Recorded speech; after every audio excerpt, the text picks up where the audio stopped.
Jai Hind students, welcome to my YouTube channel. Students, when one door closes, another opens. I repeat, when one door closes, then another opens. But we often look so long and so regretfully upon the closed door that we do not see the one which has opened for us. So basically what I mean to say is that while doing anything, if you meet failure, then do take it as another opportunity. Don't be so regretful about the past experience. Just move forward and keep progressing. There are numerous opportunities waiting for you, right? So with that, students, let's start today's session. Today we will be discussing some important terms and definitions in magnetism. Basically, we need to discuss the different types of magnetic materials. I'm talking about classification of magnetic materials. Basically, magnetic materials can be classified into diamagnetic, paramagnetic and ferromagnetic. In order to understand these materials and the basic difference between these magnetic materials, we need to be familiar with certain terms and definitions. So we need to discuss these terms. So we'll start with magnetization, right? So let's start with magnetization. Magnetization.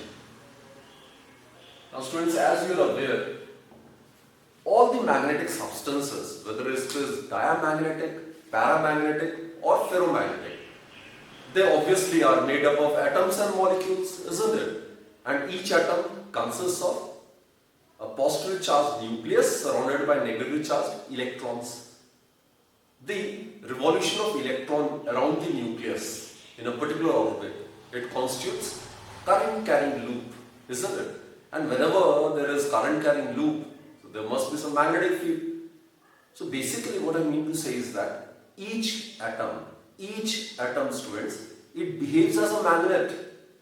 Each atom possesses some non-zero finite value of magnetic moment.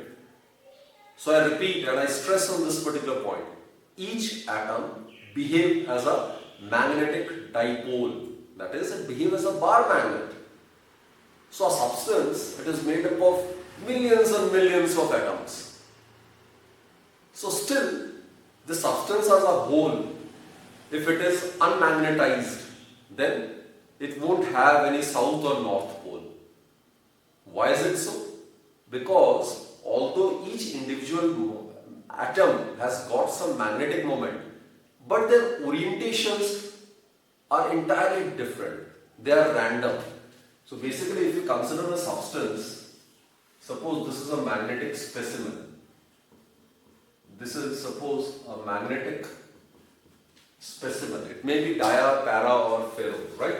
It is suppose a magnetic specimen.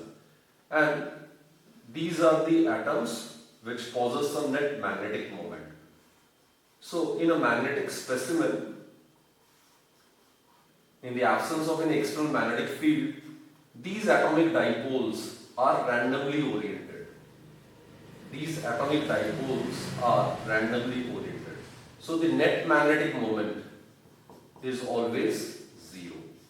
Clear, students? So again I repeat, although each atom behaves as an atomic dipole, still in an unmagnetized specimen, these atomic dipoles, due to their random orientation, the net magnetic moment of the entire magnetic specimen is always zero.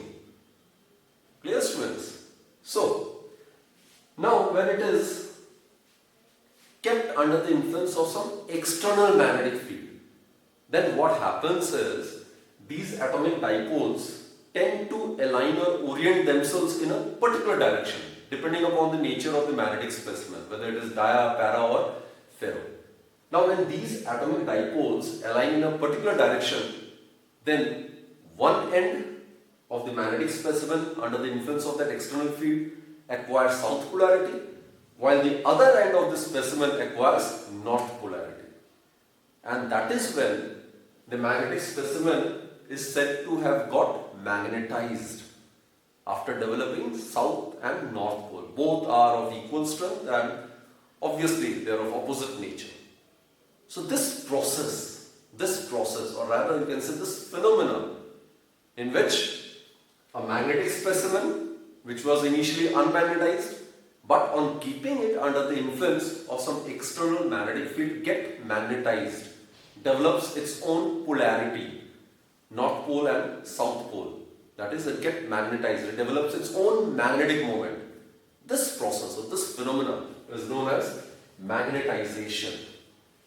So I repeat, students, magnetization is the process in which a magnetic material, when placed in an external magnetic field, it gets magnetized. Right? So that phenomena is known as magnetization. And the external field under the influence of which the specimen gets magnetized, that is known as magnetic intensity.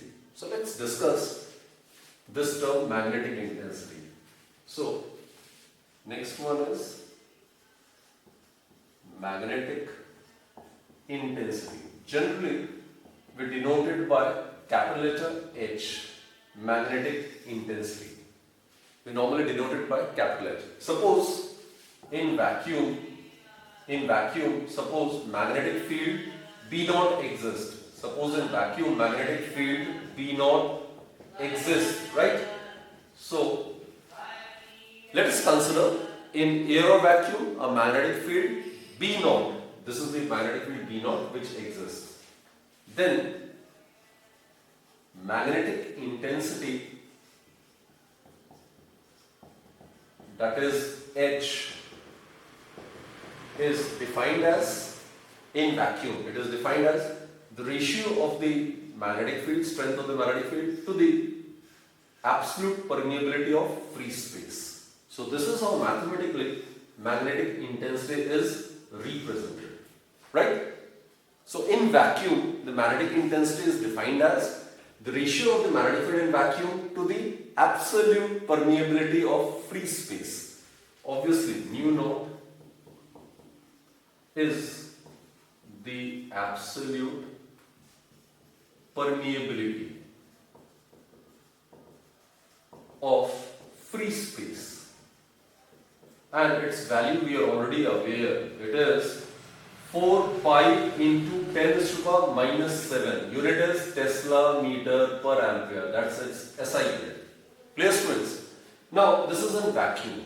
In a medium, the magnetic intensity H is given by B divided by mu. That is, in a medium, the magnetic intensity is defined as the ratio of the magnetic field to the absolute permeability of the medium under consideration. Right? In vacuum, it is defined as the ratio of B naught by mu naught, while in medium, it is defined as the ratio of B divided by mu. Mu is the absolute permeability of the medium. Right? Now, let's consider its SI unit.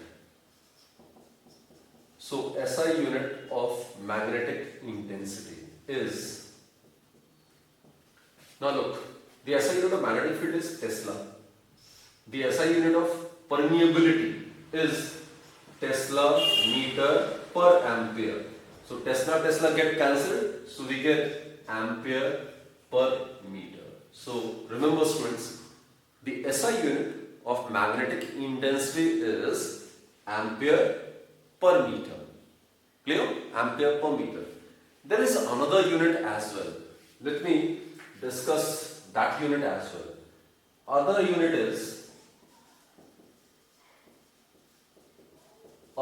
of H is oyster. OERSTED. The unit is after the name of the famous scientist Hans Oyster, who studied the magnetic effects of current. So, the other unit of H magnetic intensity is oyster, and one oyster is equal to 1 Gauss. As I have stated, students, Gauss is another unit for magnetic field. Gauss is another unit for measuring magnetic field divided by mu naught. So it is Gauss divided by mu naught. So let's find out the relationship between Oersted and ampere per meter. So 1 Gauss, we have already discussed this, 1 Gauss is 10 raised to the power minus 4 Tesla. Mu naught, it is 4 pi into 10 raised to the power minus 7. It will be Tesla meter per ampere. So therefore, 1 Oersted is equal to, now look, 10 raised to minus 7 and here it is 10 raised to minus 4. So we will be left with 10 raised to 3 divided by 4 pi Tesla meter per ampere, which would be 1000 divided by 4 into 3.14, that is 250 divided by 3.14. If you solve it, students, it will be approximately 80 ampere per meter. So please do remember this relationship, right? So other unit of magnetic intensity is Oersted. Oersted is 80 ampere per meter. Clear? So again, let me repeat it. Let us repeat the first two definitions. Magnetization. As I stated, students, each atom possesses some sort of magnetic moment, so it behaves as a magnetic dipole. We will discuss it mathematically as well as qualitatively in the subsequent lectures, right? But when we talk about a magnetic specimen, due to the random orientations of these atomic dipoles, the net magnetic moment of the specimen is 0. But when this magnetic specimen is kept under the influence of magnetic intensity, having some external field, then what happens? Due to magnetic induction, the specimen will get magnetized because of the reason that the atomic dipoles will tend to align themselves in a particular direction. So as a result, one end of the specimen will acquire south pole while the other end will acquire north pole. So this process, this phenomena is known as magnetization, right? Then we have discussed magnetic intensity. Now students, if in vacuum magnetic field B naught exists, then magnetic intensity is defined as the ratio of the magnetic field in vacuum to the absolute permeability of free space. And in case of medium, it is defined as ratio of B, which is the magnetic field in the medium, to the absolute permeability of the medium under consideration. So its SI unit of magnetic intensity is ampere per meter. Other unit which we often used is Oersted, and 1 Oersted is found to be 80 ampere per meter, right? This is the mathematical justification for that. So we are over with magnetization and magnetic intensity. Now let's discuss intensity of magnetization. Now students, intensity of magnetization. This is a very, very important term which we'll be oftenly using in discussing the characteristics of various magnetic substances. So intensity of magnetization. When a specimen is placed under the influence of external field, then to what extent this specimen get magnetized?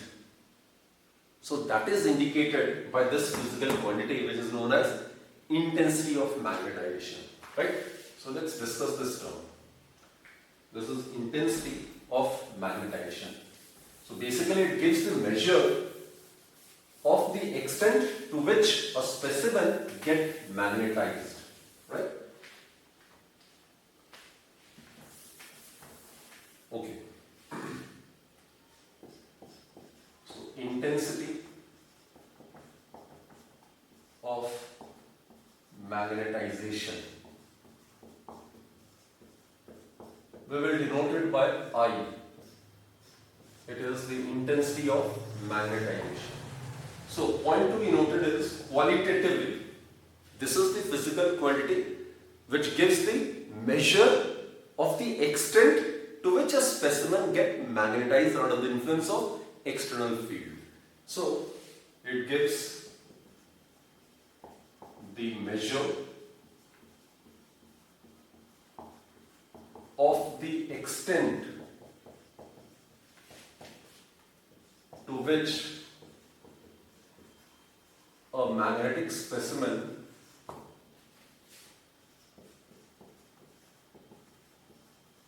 get magnetized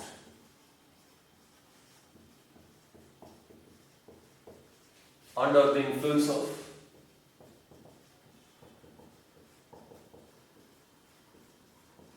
external magnetic field. So, some magnetic substance, some specimen may get magnetized weakly and some other specimen may get strongly magnetized under the influence of external magnetic field. So, to what extent a specimen get magnetized, that is indicated by magnetic intensity of magnetization, right? So, intensity of magnetization is a physical quantity which gives the measure of the extent to which a specimen get magnetized under the influence of external magnetic field. Now students, how will you define it mathematically? Quantitatively, how will you define it? So for that, let us consider this to be a specimen,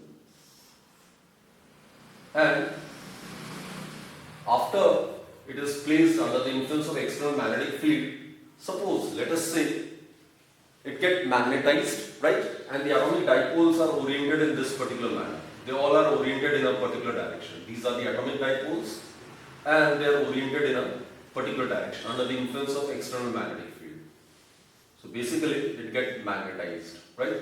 So as I stated, one end will act as south polarity, the other one will act as north polarity. So now this specimen is magnetized as it has developed its two equal and opposite poles. It will have its own magnetic moment, right? And if you draw it, three-dimensional diagram, it should be somewhat like this. Suppose this cross-section area is A. The distance between the south and the north pole, it may be considered to be L. Let us consider it to be L, which is less than the geometrical length, but for all practical consideration, we can consider the magnetic length to be equal to that of the geometrical length, right? And suppose its magnetic moment is M. And we are aware, students, if it has got a strength of minus M, the north polar pole will have a strength of plus M, right? So magnetic moment in this case would be given by M into L. So magnetic moment in magnitude is given by the product of the magnitude of either of the pole strength and the distance between them, which in this case I consider to be small m, right? So the intensity of magnetization quantitatively, mathematically, is defined as the magnetic moment developed, the magnetic moment developed per unit volume of the specimen. So this is how quantitatively we define intensity of magnetization. So as we are aware, whenever a magnetic specimen is placed under the influence of external field, it will get magnetized. It is different matter whether it get weakly magnetized or strongly magnetized, but it will get magnetized, right? It may also get magnetized along the direction of the external field, or it may get magnetized against the direction of the external field. So accordingly, the intensity of magnetization I can have negative or it can have positive value. So these all are the things which we'll discuss in the subsequent lectures. Presently, it is defined as mathematically, it is defined as the ratio of the magnetic moment developed by the magnetic specimen once it gets magnetized to the volume of the specimen, right? So it is M, capital M stands for the magnetic moment, and suppose V is the volume. V is the volume of the specimen.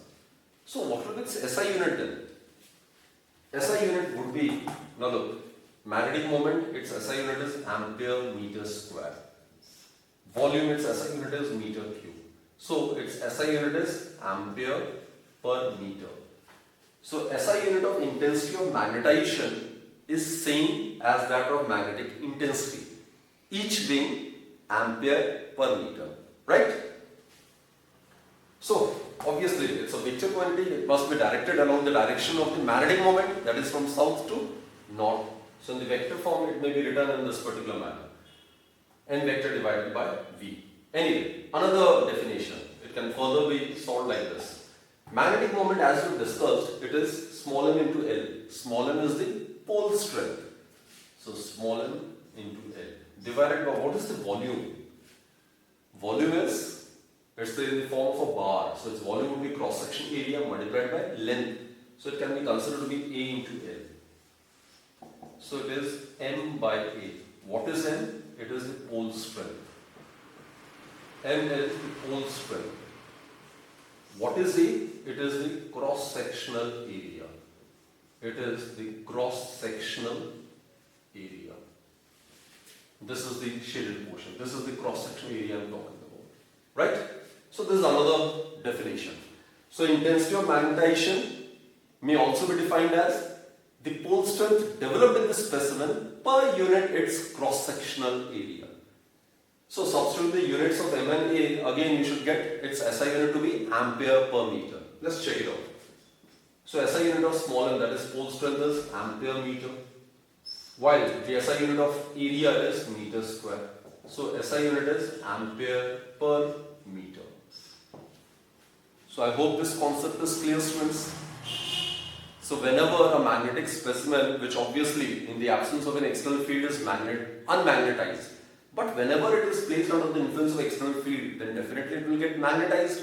It will get magnetized means it will have its own dipole moment, right? It will have its own dipole moment means it will develop its own north and south pole. So in such a scenario, the intensity of magnetization is defined as the ratio of the magnetic moment developed by the specimen to the volume of the specimen. Or it may also be defined as the pole strength developed in the specimen divided by its cross-sectional area. And SI unit of intensity of magnetization is ampere per meter. Clear? So students, we are over with this topic as well. Intensity of magnetization, which we denote it by capital letter I. Right? So let's move on to the other one, magnetic flux. Flux is a term which you must be aware of. We have discussed electric flux, isn't it? We have discussed luminous flux. So flux is basically a term which is associated with a surface. Electric flux, it was a term associated with a surface held in an electric field. And if you remember, students, electric flux qualitatively is defined as the total number of electric field lines crossing through any surface held normally in an electric field. So just extend that definition in magnetic field. So how do you define magnetic flux then? So whenever a surface is held in a magnetic field, in a region of magnetic field, then total number of magnetic field lines that is crossing through that area normally means in a perpendicular direction. That gives the measure of the magnetic flux, right? So let's discuss this topic in detail. I'll elaborate it with the help of diagrams and we'll consider various cases. Okay, so next definition we are concentrating is on magnetic flux.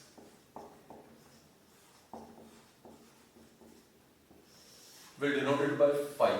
This is the flux, right? And since here we are studying magnetic flux, so let's denote it by phi b. Let us denote it by phi b. Electric flux, phi e, right? So magnetic flux we will denote it by phi b. This is the symbol which we'll be using to denote magnetic flux. So first point is, flux is a term associated with a surface, right? And qualitatively, as I have discussed, students, it is the total number of magnetic field lines crossing through a surface held in a magnetic field normally. Normally means perpendicularly. So it is the total number of field lines. Obviously, I am talking about magnetic field lines crossing through a surface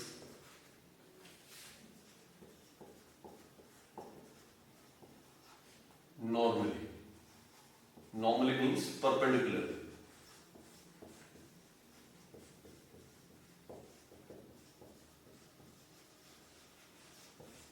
Clear students, this is the qualitative definition.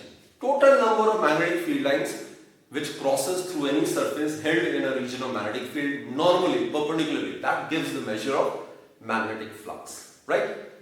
So, this is the qualitative definition, right? Now let's consider how to measure magnetic flux mathematically or quantitatively.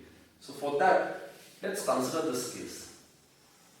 This is any surface, it can be of any shape, and suppose it is held under the influence of magnetic field, crossing normally, right? This is it. These are the magnetic fields crossing normally. Normal means make an angle of 90 degrees with the surface. Now let us consider a small area. If total area is S, then this area of the small elementary portion may be considered to be ds, isn't it? Now area vector, this also we have discussed. Area vector, it's the area of a given surface and having some direction. And what is that direction? It's always directed in the outward direction, perpendicular to the surface and always directed outwards. So area vector is a vector. It represents the area of a given surface in an outward direction, perpendicular to the surface. Clear? So this is area vector and this is magnetic field. So students, as per the definition, total field lines crossing through the surface normally, that gives the measure of the magnetic flux. Now let's consider the small area ds. So number of magnetic field lines crossing through this small area normally will give us the measure of small magnetic flux. So d phi b is the small magnetic flux associated with the surface of area ds, which is elementary small area. So it would be equal to b ds. Clear students? You can do it by a unitary method as well, right? All the field lines are here assumed to be crossing the given surface normally. So through unit area, number of field lines crossing normally is b. Therefore, through area ds, the number of field lines crossing through area ds would be b ds. And the total number of field lines crossing normally through a given surface is known as magnetic flux. Since we are considering elementary area, therefore this is small magnetic flux associated with that elementary surface area. Understood, students? So total flux would be given by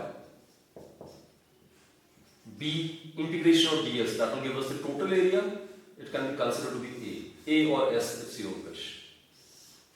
So this is the formula which is applicable when all the magnetic field lines are crossing normally through a given surface. Here, all the field lines are crossing normally through the field surface. So that the angle between B vector and ds vector is 0. So here, B vector is parallel to ds vector. That is, all the field lines are crossing the given surface normally. Area vector is normal to the given surface. So magnetic field is parallel to the area vector. So in this case, the flux associated with a given surface held in a magnetic field is given by the product of the strength of the magnetic field and the area of the surface under consideration. Clear? So this is case 1. Now consider case 2. Suppose this is the case. This is the surface. Again, let's consider this to be the small area ds, and magnetic field lines, instead of crossing normally, they are passing through the surface in an oblique direction, like this. This is the magnetic field. Obviously, this will be the area vector. And this is the angle. So, theta is the angle which the magnetic field makes with the area vector. So, concentrate on these two diagrams, students. Here, all the magnetic field lines are crossing normally through the given surface, and here the magnetic field is crossing through the surface in an oblique direction, making an angle theta with the area vector. Now look, B can be resolved into two components, isn't it? One along the area vector, that is perpendicular to the surface. This component would be B cos theta, while the other component, which will be along the surface, it will be B sin theta. Here, students, B cos theta component of the magnetic field being perpendicular to the surface held in a magnetic field will contribute towards the flux as per the definition. While on the other hand, the component of the magnetic field which is along the surface, it won't contribute anything towards the magnetic flux. So here, only that component of magnetic field naturally will contribute towards the flux which is crossing perpendicularly through the given surface, which in this case is B cos theta. Clear? So using the same concept, for unit area, the number of magnetic field lines crossing normally is B cos theta.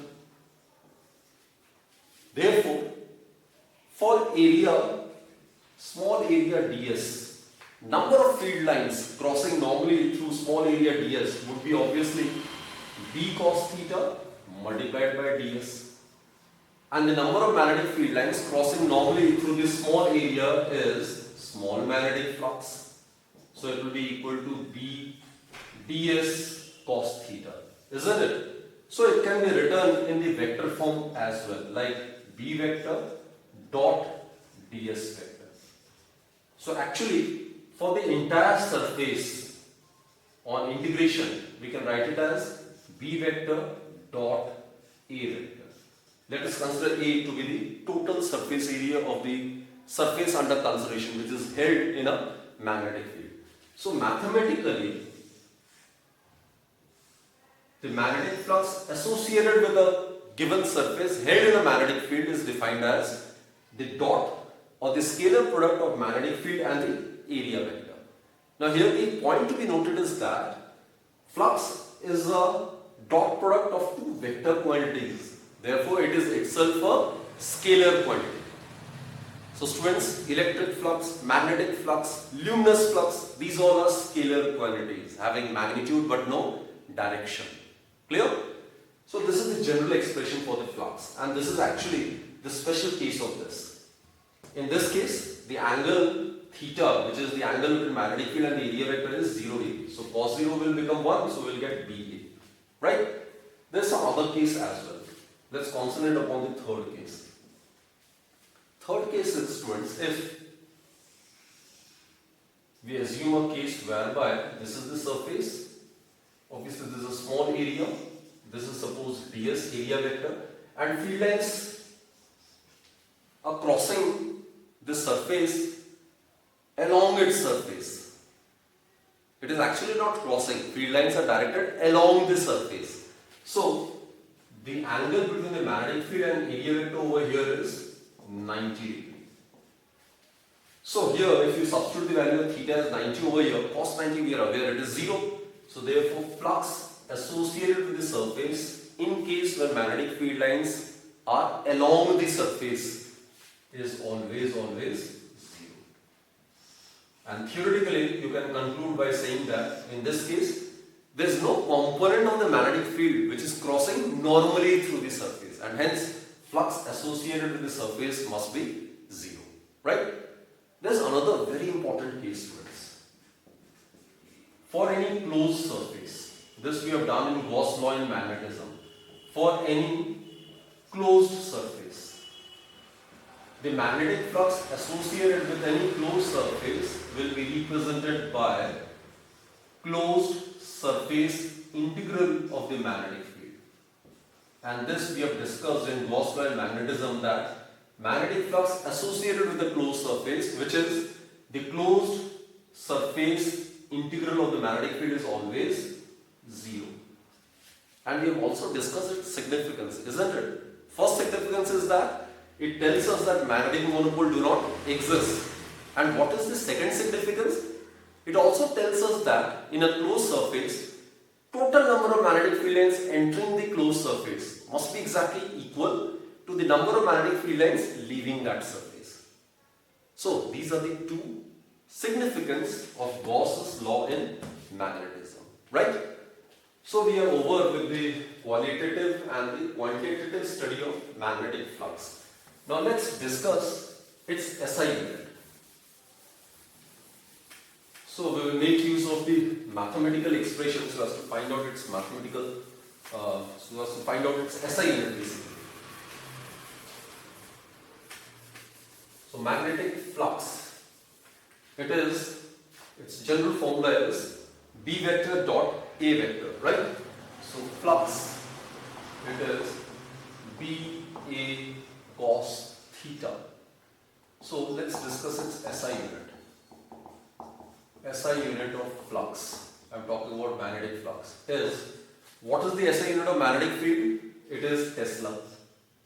What is the SI unit of area? It is meter square. And all the trigonometric functions are dimensionless, don't have any unit. So Tesla meter square is the SI unit of magnetic flux, and it is also known as Weber. So 1 Weber is equal to Tesla meter square. Right? There is another unit as well. Other unit which we use is Maxwell. It would be Gauss, and in place of meter square it would be centimeter square. Clear, students? So let's find out the relationship between these two, right? So 1 Weber, it is equal to Tesla multiplied by meter square. So 1 Tesla may be written as 10 raised to the power 4 Gauss. 1 meter may be written as 10 raised to the power 2 centimeter. So what we get is 10 raised to the power 4 into 10 raised to the power 4 Gauss centimeter square, which will give us 10 raised to the power 8 Gauss centimeter square. It is Maxwell. So students, do remember this relationship. So 1 Weber, it is 10 raised to the power 8 Maxwell. So this is the relationship between Weber and Maxwell. Weber, which is Tesla meter square, is the SI unit of magnetic flux. So students, we are over with this topic as well. So I hope you have understood these 4 terms and definitions. Don't miss my next lecture, in which we will be discussing some more important terms like magnetic permeability, magnetic susceptibility, magnetic induction, relative magnetic permeability, right? So another 4 or 5 terms are there which we will be discussing in my next lecture. So do join me then. Thank you.